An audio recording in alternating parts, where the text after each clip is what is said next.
ಮೊದಲನೇ ಕಾರಣ ಕನ್ನಡದವಳು ಅಂತ, ನನ್ನ ಬೆಸ್ಟ್ ಫ್ರೆಂಡ್ ಅಂತ. ಅವ್ರ ಕಣ್ಣಲ್ಲಿರೋ ಹೊಳಪು ಯಾವುದೂ ಕಮ್ಮಿ ಆಗಿಲ್ಲ. ನಾನು ನೋಡಿದಾಗೆಲ್ಲ ಅದೇ ಪ್ರೀತಿ ಇರುತ್ತೆ. ಅದಕ್ಕೆ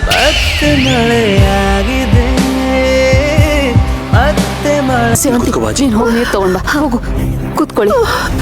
ಅತ್ತೆ, ಯಾಕೆ ಹೀಗಾಡ್ತಾ ಇದ್ದೀರಾ? ಏನಾಯ್ತು ಅತ್ತೆ? ಸಮಾಧಾನ ಮಾಡ್ಕೊಳ್ಳಿ. ಅರ್ಜುನ, ಅದೇನ್ ಗೊತ್ತಾ?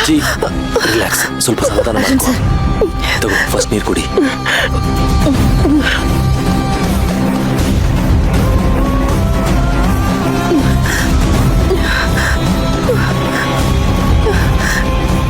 ಅತ್ತೆ ಏನಾಯ್ತು ಅತ್ತೆ? ಇರಮ್ಮ, ಸ್ವಲ್ಪ ಸುಧಾರಿಸ್ಕೊಳ್ಳಿ, ಆಮೇಲೆ ಹೇಳ್ತಾರೆ.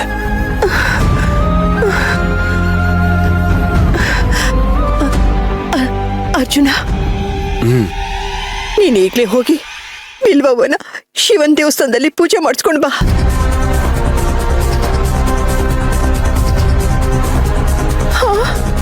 ಏನು ಈಗ್ಲಾ ದೇವಸ್ಥಾನಕ್ಕ? ಹೌದು ಕಣ ಅರ್ಜುನ, ನಾನು ಈಗ ತಾನೇ ವೇದನಾಯಕಿ ಮುಂದೆ ಫೋನ್ ಮಾಡಿ ಇಲ್ಲಿ ನಡೆದಿರೋ ವಿಷಯನೆಲ್ಲ ತಿಳಿಸ್ದೆ.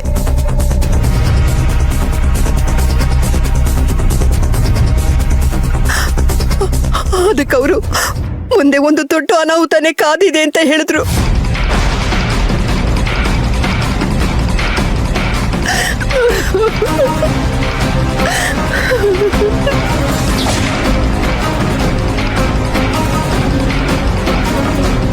ತುಂಬಾ ದೊಡ್ಡ ಅನಾಹುತ ಎದುರಾಗ್ತಿದೆಯಂತೆ. ಅದ್ರ ಮುನ್ಸೂಚನೆ ಇದು ಅಂತ ಹೇಳಿದ್ರು ಕಣೋ.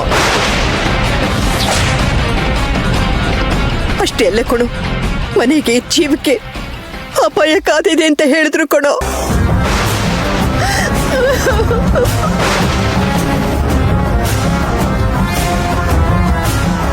ಈ ಸಾಕ್ಷಿನ ನಾನು ಹೋಗಿ ಪೊಲೀಸ್ ಸ್ಟೇಷನ್ ಅಲ್ಲಿ ಕೊಟ್ರೆ ಏನ್ ಶಿಕ್ಷೆ ಆಗ್ಬೋದು?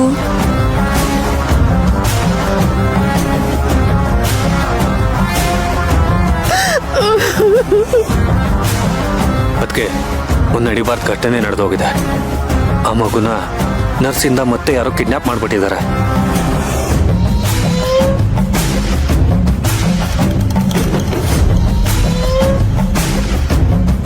ನಂಗಂತೂ ದಿಕ್ಕೆ ತೋಚ್ತಾ ಇಲ್ಲ ಕೊಡೋ.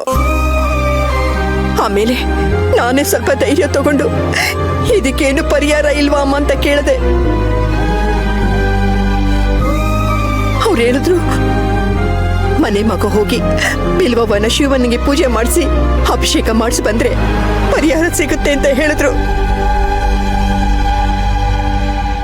ಆದ್ರೆ ಅತ್ತೆ, ನಮ್ಗೀಗ 11 ದಿವಸದ ಸೂತ್ಕ ಇದೆ ಅಲ್ವಾ? ಹೌದಜ್ಜಿ, ನನಗೂ ಮನಸ್ಸು ಸರಿ ಇಲ್ಲ. ಸೂತ್ಕ ಕಳೆದ್ಮೇಲೆ ಹೋಗ್ತೀನಿ. ಅಯ್ಯೋ, ಇನ್ನು 11 ದಿನ? ನನ್ನ ಜೀವನ ಕೈಯಲ್ಲಿ ಹಿಡ್ಕೊಂಡು ನನ್ನ ಕೈಲಿರೋಕ್ಕಾಗಲ್ಲ ಕಣೋ. ಅಲ್ಲ, ನೋಡು, ನಾನು ಈ ವಿಷಯನ ಅಮ್ಮನವ್ರ ಹತ್ರ ಹೇಳ್ದೆ. ಅದಕ್ಕವ್ರು ಏನಂದ್ರು ಗೊತ್ತಾ? ಆ ಶಿವನಿಗೆ ಎಂತ ಸೂತ್ಕ, ಅವನೇ ಮಶಾಣವಾಸಿ, ಅವನಿಗೆ ಪೂಜೆ ಸಲ್ಲುತ್ತೆ.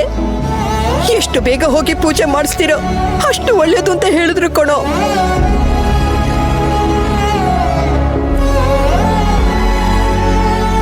ಅರ್ಜುನ, ನೋಡು, ನೀನೇ ಹೋಗ್ಬೇಕು ಅಂತ ಏನಿಲ್ಲ.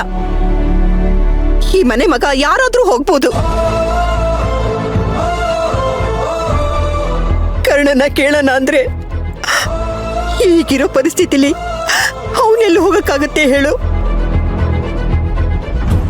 ಇನ್ನು ಅಶ್ವಿನ್, ಅವನು ಯಾಕೋ ಇತ್ತೀಚೆಗೆ ನೆಟ್ಟಿಗೆ ಮನೆಗೆ ಬರ್ತಾ ಇಲ್ಲ. ನೀನೇ ನೋಡ್ತಾ ಇದೆಯಲ್ಲ. ಅವನು ದೇವಸ್ಥಾನಕ್ಕೆ ಬಂದ, ಒಂದ್ ಗಳಿಗೆ ಮುಖ ತೋರಿಸಿ ಅದೆಲ್ಲಿ ಹೋದ್ನೋ ಗೊತ್ತೇ ಇಲ್ಲ. ಇದುವರೆಗೂ ಬಂದಿಲ್ಲ.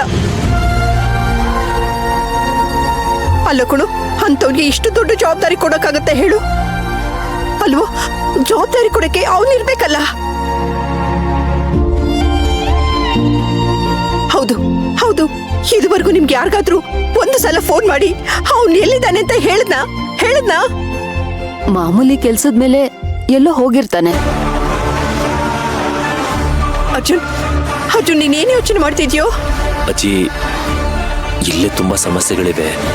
ಇನ್ನು ಪ್ರಿಯ ಕಾರ್ಯ ಬೇರೆ ಆಗ್ಬೇಕಲ್ವಾ? ಅಯ್ಯೋ, ನಾವಿಲ್ವಾ? ಅದನ್ನೆಲ್ಲ ನೋಡ್ಕೋತೀವಿ, ನೀನು ಹೊರಡು. ನೋಡು, ವೇದ ನಾಯಕಿ ಅಮ್ಮ ಅಷ್ಟು ಎಚ್ಚರಿಕೆ ಕೊಟ್ರು ನಾವೇ ತಾತ್ಸಾರ ಮಾಡಿ ಬೇಡದಲ್ಲಿರೋ ಸಮಸ್ಯೆನ ಮೈ ಮೇಲೆ ಹೇಳ್ಕೊಳಕ್ಕಾಗತ್ತೆ ಹೇಳು? ಅದನ್ನ ಎದುರಿಸೋ ಶಕ್ತಿ ಆದ್ರೂ ನಮ್ಗಿದ್ಯಾ ಹೇಳೋ? ಅಯ್ಯೋ,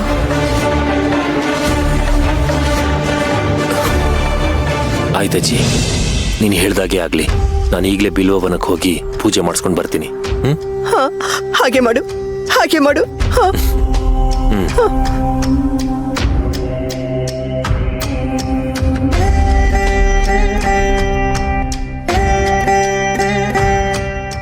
ಹೌದಜ್ಜಿ, ನನಗೂ ಮನಸ್ಸು ಸರಿ ಇಲ್ಲ.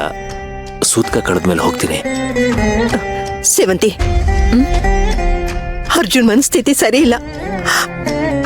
ಅವನ್ ಯಾಕೋ ಅರ್ಧ ಮನ್ಸಿನಲ್ಲಿ ಹೋಗ್ತಾ ಇದ್ದಾನೆ. ಅವನ್ ಜೊತೆ ನೀನು ಹೋಗಮ್ಮ. ನೀನ್ ಹೋದ್ರೆ ನನಗೆ ಸ್ವಲ್ಪ ಧೈರ್ಯ ಬರುತ್ತೆ. ಸರಿ ಅಜ್ಜಿ. ನೋಡು, ಹಾಗೆ ಹೋಗ್ತಾ ಪೂಜೆಗೆ ಬೇಕಾಗಿರೋ ಸಾಮಾನುಗಳನ್ನೆಲ್ಲ ತಗೊಂಡು ಹೋಗು. ಹೂವು, ಹಣ್ಣು, ಕರ್ಪೂರ, ಊದ್ಗಡ್ಡಿ ಎಲ್ಲ ತಗೊಂಡು ಹೋಗು. ಹಾ, ಅದನ್ನೆಲ್ಲ ಅರ್ಚಕರಿಗೆ ಕೊಡು. ಅವ್ರಿಗೆ ಹೇಳ್ಬೇಕು ನಾವು ಪರಿಹಾರ ಪೂಜೆಗೆ ಬಂದಿದ್ದೀವಿ ಅಂತ. ಅವರೇ ಮುಂದೆ ನಿಂತು ಎಲ್ಲ ಮಾಡಿಸ್ತಾರೆ. ಹಾ, ನೋಡು, ಪೂಜೆಯಲ್ಲಿ ಒಂದ್ ಸ್ವಲ್ಪನೂ ಲೋಪ ಆಗ್ಬಾರ್ದು. ಅರ್ಥ ಆಯ್ತಾ? ಗೊತ್ತಾಯ್ತು ಅಜ್ಜಿ. ಸರಿ, ಹೋಗ್ಬಿಟ್ ಬಾ.